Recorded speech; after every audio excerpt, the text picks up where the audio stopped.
Ủa sao tự nhiên chọn món này vậy ta? Định định đi ăn phở, định đi ăn phở và tự nhiên quyết định chọn sườn trù luôn. Sang các bạn. Không phải, tại vì các bạn. một phần là ăn sang, một thứ hai là một phần là do tại vì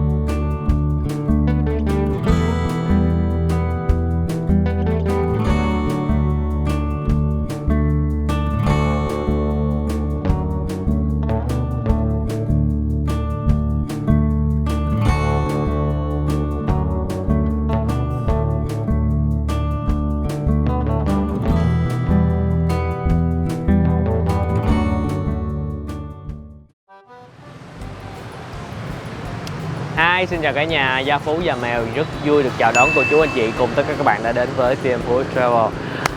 Như cả nhà mới vừa thấy thì đây là một cái hình ảnh rất là quen thuộc, đó là trứng thịt bít tết bò Úc.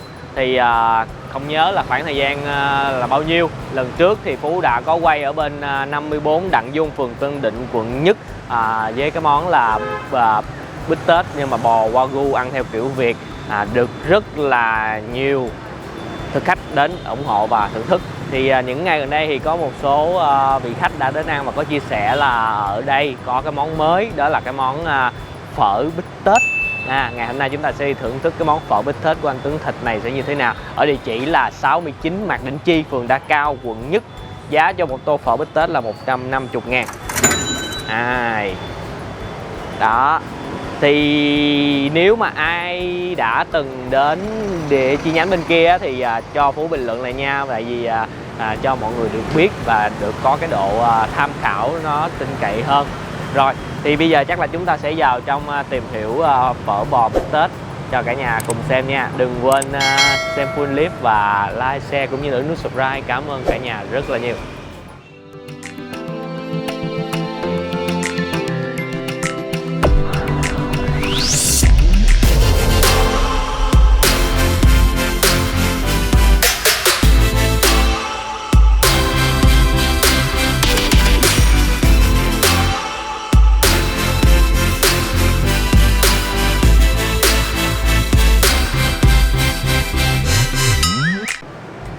Ok, thì Phú đã đi tham khảo trước một ngày. Thì ở đây thì có hai vị trí ngồi, so với bên kia sẽ có trên lầu nữa, nhưng mà chắc là mình sẽ ngồi ở dưới. Không gian ở đây thì nó sẽ mở hơn là ở không gian bên kia, dạng như nhà hàng ăn nhưng mà đơn giản kiểu xưa, có những cái khung gỗ. Quán cũng không có lớn đâu. Đây là anh Trứng Thịt. Qua đây thì mới thấy được những hình ảnh này nó rõ hơn là cả nhà. Ở bên kia thì thấy được cái hình logo của ảnh thôi. Thì cả nhà cũng có thể thấy đây là ảnh đang ở bên Úc, ảnh không ở về Việt Nam. Ảnh là sản xuất bò thịt trù là ở bên Úc, là ảnh chuyển về đây đó. Cho nên về cái chất lượng thịt đó được. Hồi bữa có một lần Phú quay lại cái địa điểm mà Phú ăn đó, thì có một gia đình tới ăn và họ mua thịt tươi về luôn đó. Tức là cơ sở này họ có bán thịt tươi luôn. Để cả nhà, nếu mà ai chưa xem cái clip đó thì mình có thể xem lại cái clip đó ha, là có nguyên một cái kho mát lạnh để giữ được cái thịt bò Wagyu và cái thịt bò Úc ở cái chế độ là tươi nhất, ngon nhất. Rồi chúng ta đi gọi món rồi vào bếp. Đây, trước mặt cả nhà là lần thứ hai mình về show này nữa, giấy chứng nhận cơ sở đủ điều kiện an toàn thực phẩm. Và chúng ta sẽ gặp lại một vị đầu bếp quen thuộc ở lần trước và anh Hậu. Nói chung là món là Phú đã nhắm rồi. Một lát nữa Phú sẽ chia sẻ cái menu. Thì chúng ta sẽ ăn là phở, bữa nay là giữa tháng, ăn sang một tí xíu là ăn phở bò bít tết nè, và cái sườn trù nướng là ở trong đây hết luôn, đúng không Hậu? Đây mình xem nè cả nhà. Rồi bây giờ mình lấy cái phần nào ra để mình làm là sườn trù với lại cái phở bít tết. Sườn cù thì thịt tươi. Đây thịt tươi luôn. Đây sườn cù. Đó. Sườn cù non. Sườn cù non. 8 đến 12 tháng tuổi. Sườn cù này là chiên để nuôi để lấy thịt. Rồi cái miếng bít tết của phở bò. Đây, thịt phở bò. đây. Đây. À. Đó, một miếng này là mình cân định lượng hết sẵn rồi đúng không? Lượng sẵn Là bao nhiêu gram? tầm khoảng 100 đến 120 gram, nó dao động cỡ đó. À, 100 đến 120 gram. Rồi. Rồi Hậu cứ làm ha. Trước mắt cả nhà bây giờ là công đoạn ướp sườn trù và miếng bò bít tết. À, Chỉ ướp muối tiêu. muối tiêu thôi. À, cả hai đều là ướp muối luôn. Đúng rồi. Cái miếng bít tết dày lắm á cả nhà.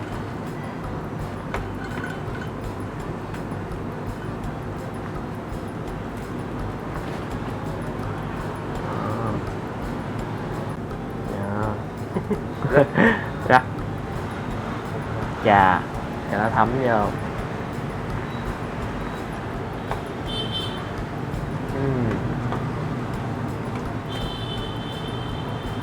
Rồi vì cái món sườn trù nó làm rất là lâu, mình sẽ làm thêm cái món này trước. Bơ, cái này chỉ nói chung là cái món sườn trù này chỉ đơn giản là với bơ. Bơ này mình xài bơ lạc. Nhưng mà cái này thì có phải ăn với sốt bạc hà không hay là cũng ăn theo kiểu Việt? Cái này sườn trù thì ăn với sốt mì tạt vàng. Ở đây mình ăn với sốt mì tạt vàng.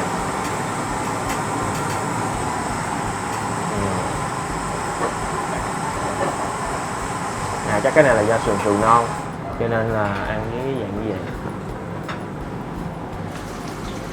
Cho mình cái bằng tay phải cũng được. Tay phải đi. Không, phải cái dễ. Tay phải đi. Đấy. Một phần chúng ta sẽ có 3 miếng sườn như vậy. Dạ. Đây bao lâu thì chín ha? Tầm khoảng bắt đầu mình bắt cái mỡ nó cháy lên nó thơm. Tùy theo anh cái độ cái nó muốn ăn chín vừa thì áp hai bên mở mặt chừng 1 phút rồi. Còn nếu anh chín nữa thì áp hơn xíu nữa.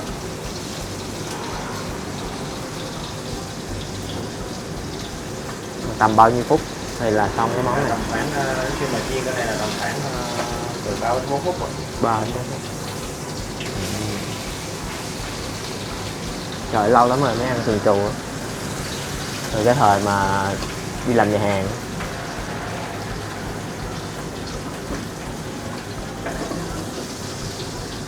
Rồi, xem cái bề mặt dưới nè, chuẩn bị lật nè.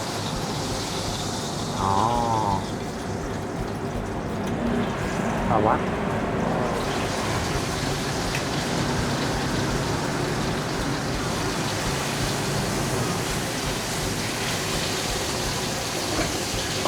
Để đứng mà nó cũng nó chín được một phần ở bên hông lên một tí xíu hơn cả nhà.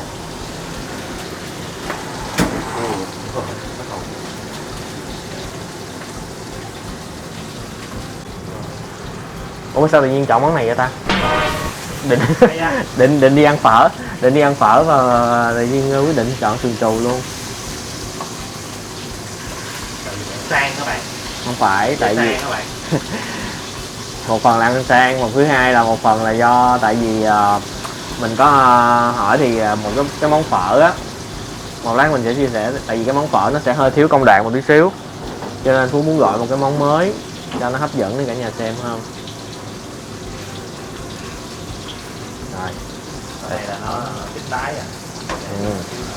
Rồi. Bơ nha chứ không Bơ nha, bơ cái này là bơ không phải dầu. Cái này ép bơ. Đây là chảo gan đã được làm nóng. Đụng vô đi. Cho mượn chảo em đập nó cái. Nó phộng á. Cà chua hả?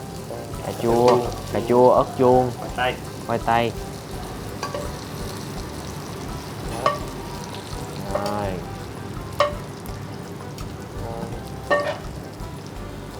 Cái mùi khoai tây với nó hòa quyện với cái mùi ớt chuông đó, nó thơm. Đấy.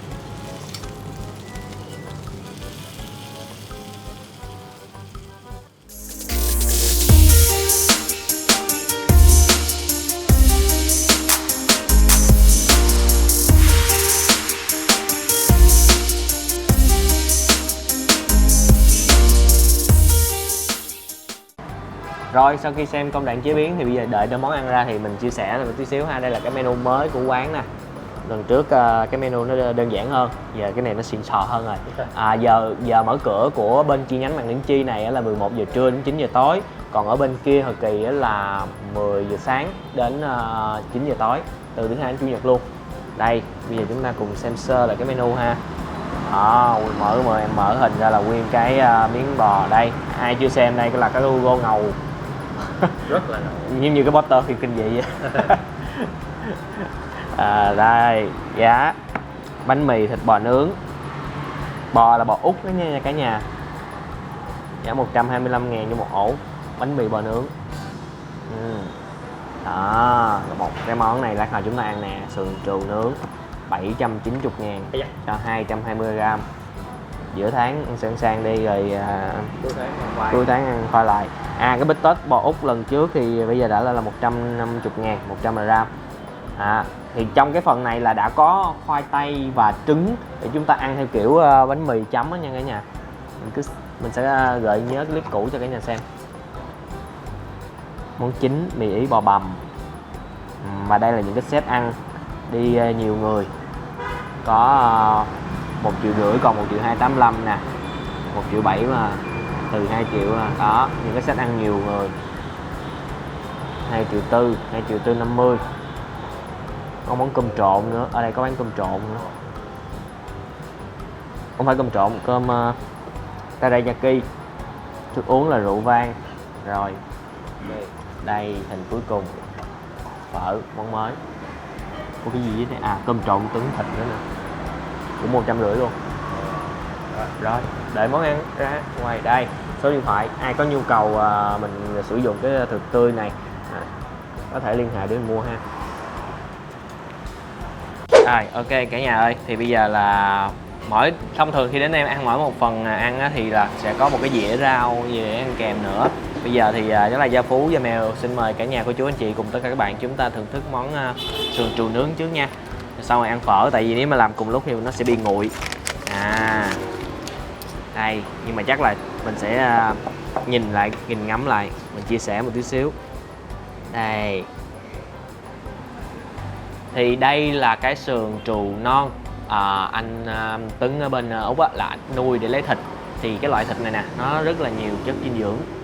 Là thứ nhất. Cái thứ hai, sườn trù non này nuôi từ 8 đến 12 tháng là lấy thịt rồi, không có lông, cho nên nó sẽ không có bị cái mùi hăng giống như là cái thịt sườn trù trưởng thành. Trù là con cừu đó nha cả nhà. Mình vừa ăn mình vừa chia sẻ thế là ngắn nè. Trời, cái này giờ sao thơm quá. Ăn miếng rau trước nè, cái vị mà.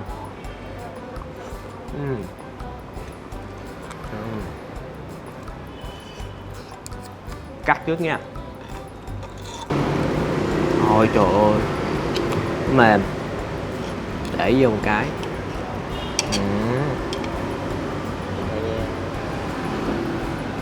Cái mùi nó thơm mà kiểu quyến rũ ghê á.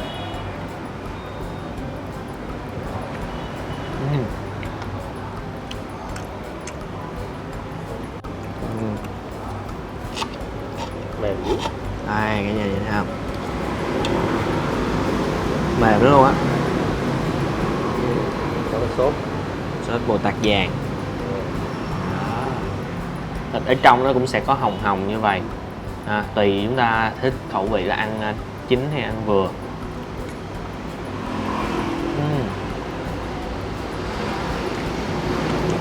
Tương ớt đang ăn phở nè, chúng ta ăn sườn trù với tương ớt, kiểu phối mới lạ. Thịt sườn trù này á, nó rất là nhiều chất dinh dưỡng nha cả nhà. Cái gọi là gì để mình phát âm cho đúng. Cholesterol nó không có cao. Nói chung là cái món này nó sẽ tốt cho phổi, nói chung là về hô hấp á, rất là tốt. Thì cho nên giá nó cũng hơi cao. Tốt cho phổi đúng không? Nhưng mà có tốt cho thận không? Nói chung là chắc có. Này cầm vô. Ăn miếng ớt chuông. Ok.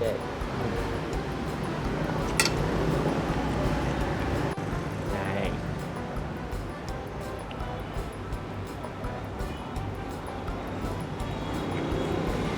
theo kiểu Việt Nam đó hả? Để mình miêu tả thêm một tí xíu về cái thịt này. Nó sẽ giống như là cái dạng thịt vịt và thịt dê cả nhà. Khai vị nhẹ, ăn tô phở. Mục đích là mình muốn giới thiệu tô phở. Rồi, Phú ăn thêm một miếng cuối nữa nha. Ý mình quên mình cắt ngay cái xương đó. Đấy.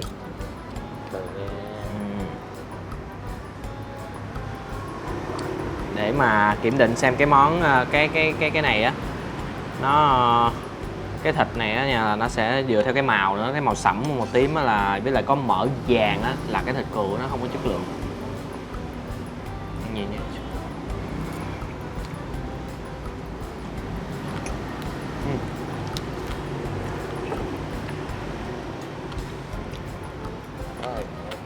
Ăn phở rồi, nó món phở rồi. Ăn cái kia rồi đó, giờ mình coi cái này lát hồi là nó tiêu bớt là ăn được tô phở nữa rồi. Nani?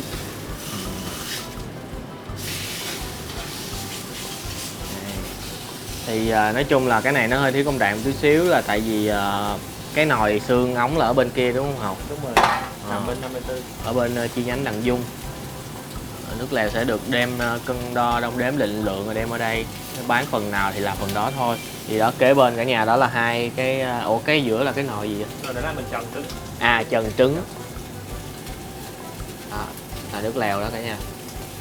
Có bò viên nữa, còn một cái trứng nữa, còn lưỡi bò nữa.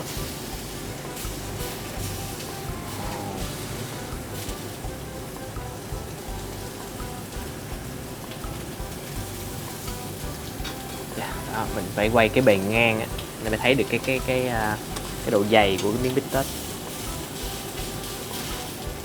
Cái này là phần lỗi vai của bò Úc đúng không? Đúng rồi.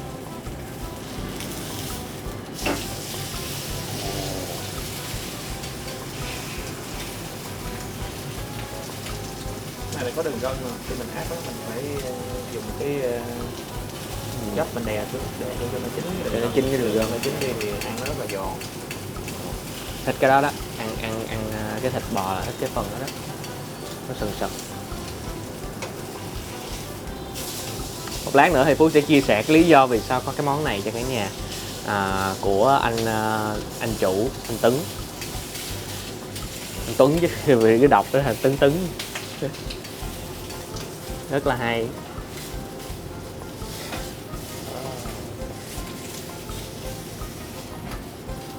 Rồi, lưỡi bò Úc luôn. Lưỡi bò Việt. À, lưỡi bò Việt hả? Tại vì bò tươi mà lấy bò nóng, bò ta mổ rồi cũng bỏ lên nắp chảo 2 miếng.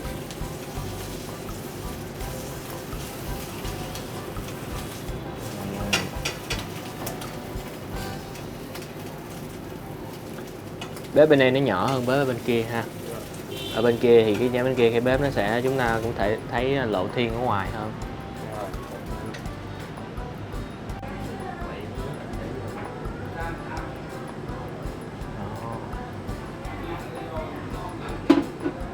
Trần. Cái gì mà bữa anh ăn thử thì anh tưởng là cái em chứ, em tưởng là cái mình cũng chiên nhẹ. Bít tết thì mình chiên, còn phở là mình phải trần cho tái còn lòng nào. Vậy thì một lát hồi cái hôm nào nó sẽ hòa với nước phở, tăng thêm cái độ.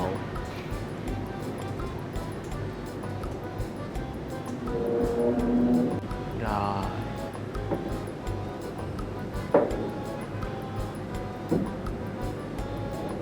Để cái trứng lên trước.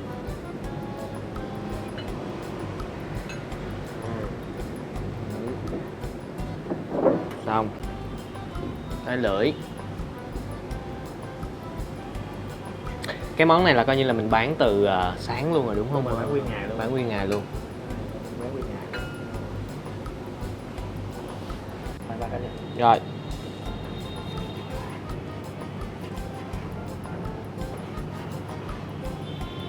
Còn này thì mình áp chảo như cái Tết thì đó, mình áp cho nó chín tái.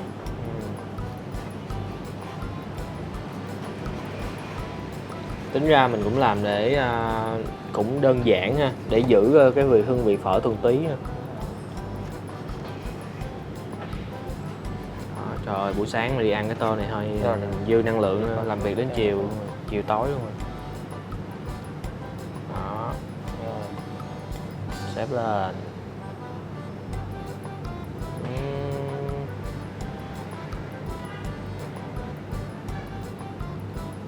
Mình có dự định là làm thêm cái loại gì, nước sốt gì đặc biệt để chấm với những cái này không? Hay cũng chỉ để chấm tương ớt tương đen thôi?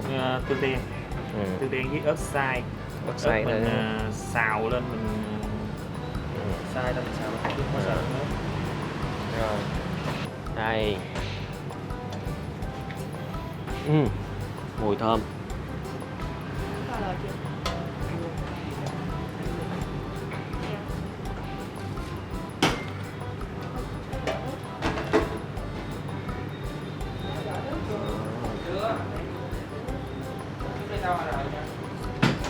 À, mình rưới bên hông hả? Mình không có rưới lên bò. Đúng rồi. Rưới lên là sẽ chín cái bò luôn. Thêm nước không bạn? Bạn cần thêm nước không?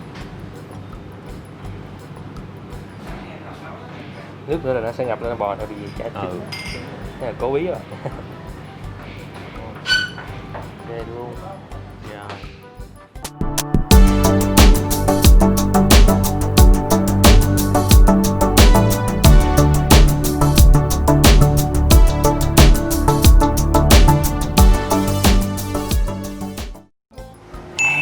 Tới giờ ăn phở rồi cả nhà ơi. Đây, chúng ta cùng nhìn tô phở. Đó. Nói chung là mình chia sẻ ha, chúng ta không nên so sánh với những cái tô phở với giá 40.000. Nói chung là tiền nào thì của đó thôi, nhưng mà với một phần ăn như vậy 150 thì chúng ta thấy là có bò viên, có trứng và có thêm lưỡi bò, thì với cái tô này nó rất là xứng đáng với giá tiền chúng ta bỏ ra. Rồi bây giờ Phú bỏ rau vô trước. Rau thì được cắt sẵn luôn rồi, cắt nhẹ thôi. Mình thử nước. Đây, mình húp miếng nước.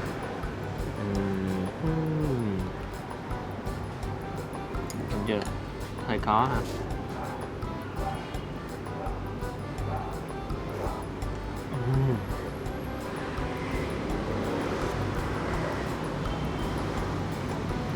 Wow, ngon quá. Nước phở rất là thơm mà rất là đậm vị nha, và không có nêm gia vị nhiều. Nói chung là vẫn giữ được cái chất ngọt của xương ống.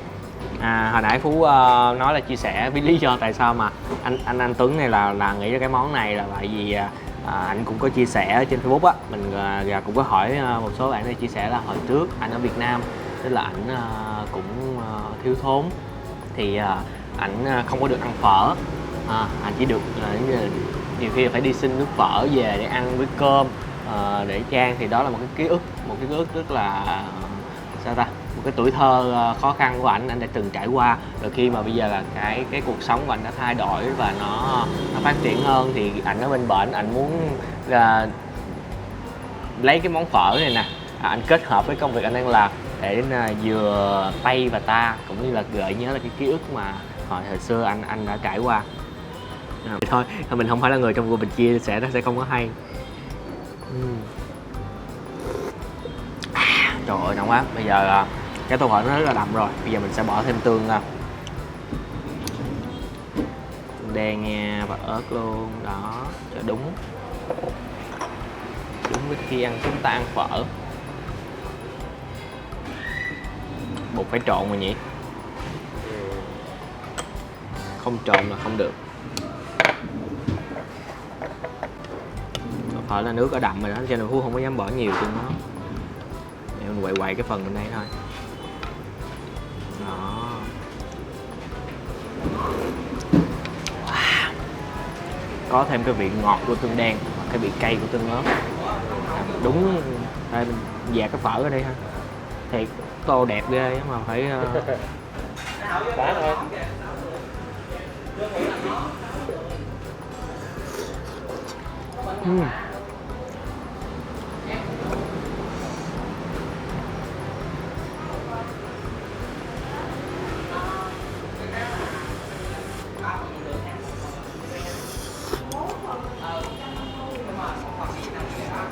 Nóng.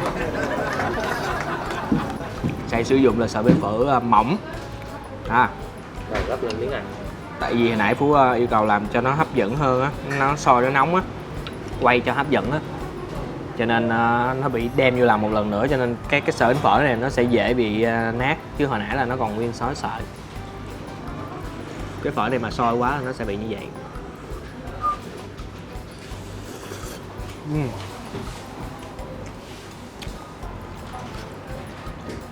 Ăn cái sợi phở này á, nghĩa là mình sẽ cảm nhận là vừa vào á, những cái sợi mỡ đó nó tan ra, nó dễ. Ui chà, ăn cái trứng nhẹ nhàng dưới đi nha.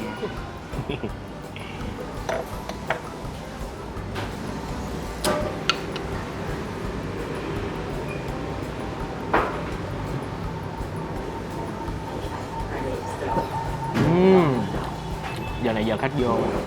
Thôi nãy giờ ta lên lầu. Ngon. Giờ bỏ ở đây cho nó hòa với nước lẩu. Nước phở.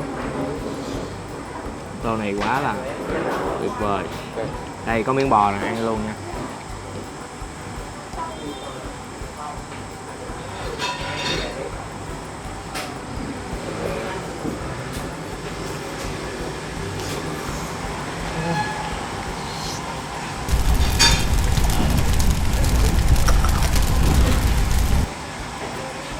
Có lẽ mình hơi sai lầm khi mà chưa làm nóng hơn mọi người nữa ha. Vẫn chưa ăn bò đâu các bạn ơi, ăn lưỡi bò. Đây một tô chúng ta có ha chấm chứ.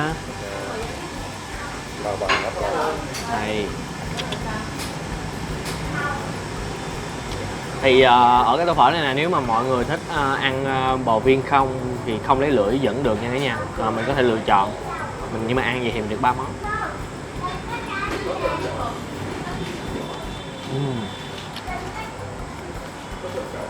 Cái này bò Việt, miếng lửa mềm, rồi bò viên nữa nè.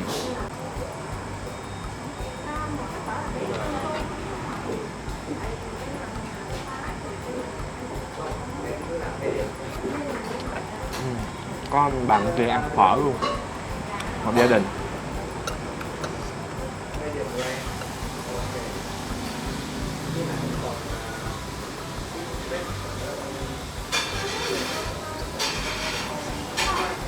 Mình cũng phải chia sẻ một tí xíu khách quan ha, thì về cái vấn đề là sợi phở này nha, nếu mà ai thích mà cảm nhận cái độ mà sợi dai của sợi phở á, thì khi mà ăn cái sợi phở nó sẽ không có cái độ dai đó, tại vì cái sợi phở nó mỏng. Ở nhà nhìn thấy ha, sợi phở nó mỏng và nó dễ tan ở trong miệng mình.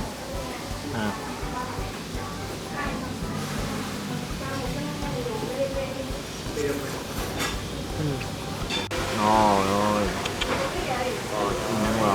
Không mà Phú cũng sẽ nghĩ là Phú cũng sẽ để góp ý bên quán, thứ là mình có thêm một cái loại sợi phở để cho những ai thích dạng như sàn thích phở dài thì ăn cũng sẽ dễ hơn. Rất là nóng nha.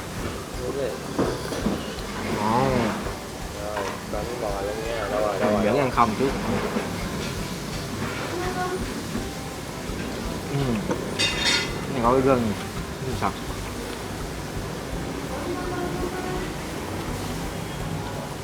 Mềm, mặc dù là bò Úc, không phải là dạng bò Wagyu như hôm trước, nhưng mà nó vẫn có cái độ mềm, thơm và nhau nó cũng sẽ tan ra, nó không có tan liền như cái kia thôi.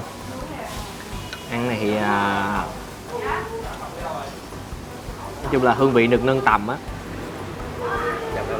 Nếu mà một sự kết hợp cũng khá thú vị, rất là hợp.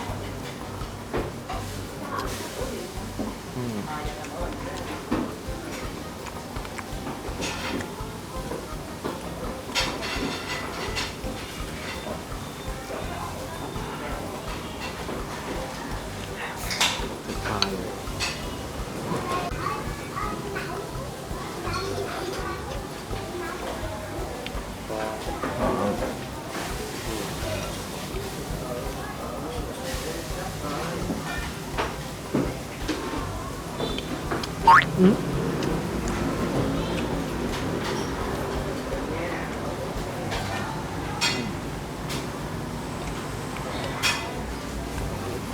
nghĩ là ai thích cái kiểu mà vừa kết hợp vậy á, mình có thể thử thay đổi xem cái hương vị nó mới lại như thế nào ha. Còn nếu mà để mình xét kỹ á, nếu mà ai mà thích dạng gọi là thuần túy của một cái tô phở mà Việt Nam chúng ta ăn á, thì có thể nó sẽ không giống hoàn toàn cái gì đó. Đây, lấy miếng phở và một miếng bò nữa. Đó, wow, khác luôn. Mấy chú tuổi luôn.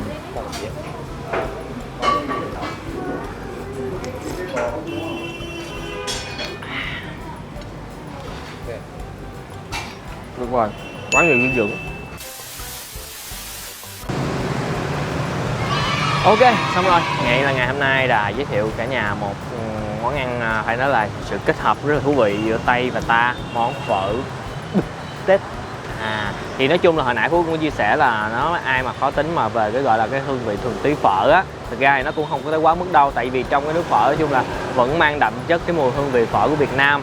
Rồi cái vị thịt bò thì nó cũng cũng có kết hợp dính với nhau với cái nước phở được, chứ không phải là hẳn là không. Chỉ là chúng ta sẽ cảm nhận được hai cái hương vị giữa rõ rệt khi mà chúng ta ăn miếng bò không. Một cái thịt nó ở một cái chất lượng cao hơn, giúp chúng ta nhiều dinh dưỡng và nó ngon miệng hơn. Rồi thì với giá tiền 150 cho một cái tô vậy thì nó cũng không phải là quá mắc, mình nói là nó xứng đáng với giá tiền. Ai đã từng ở bên chi nhánh 1 rồi thì cả nhà cho tụi mình xin bình luận ở dưới nha, để cho nhiều bạn có thể tham khảo hơn. Nói chung là đặc biệt ở đây về chất lượng thịt là thực từ bên Úc chuyển về rất là ok luôn, và nhiều dinh dưỡng. Rồi lâu lâu chúng ta nếu mà ai cuối tháng hay là đầu tháng lãnh lương thì chúng ta thay đổi công việc, chúng đi ăn một bữa về để tự thưởng cho bản thân mình cũng rất là hợp lý. Xin cảm ơn anh Tướng Thịt, nhà hàng bò bít tết Úc của anh Tướng Thịt đã hỗ trợ tụi mình trong một buổi quay ngày hôm nay để gửi cho cả nhà. Đừng quên một món ăn ngon sẽ ngon hơn khi chúng ta thưởng thức cùng người thân, bạn bè và chia sẻ nó với tất cả mọi người. Xin chào và hẹn gặp lại cả nhà những hấp dẫn kế tiếp. Cảm ơn cả nhà rất là nhiều.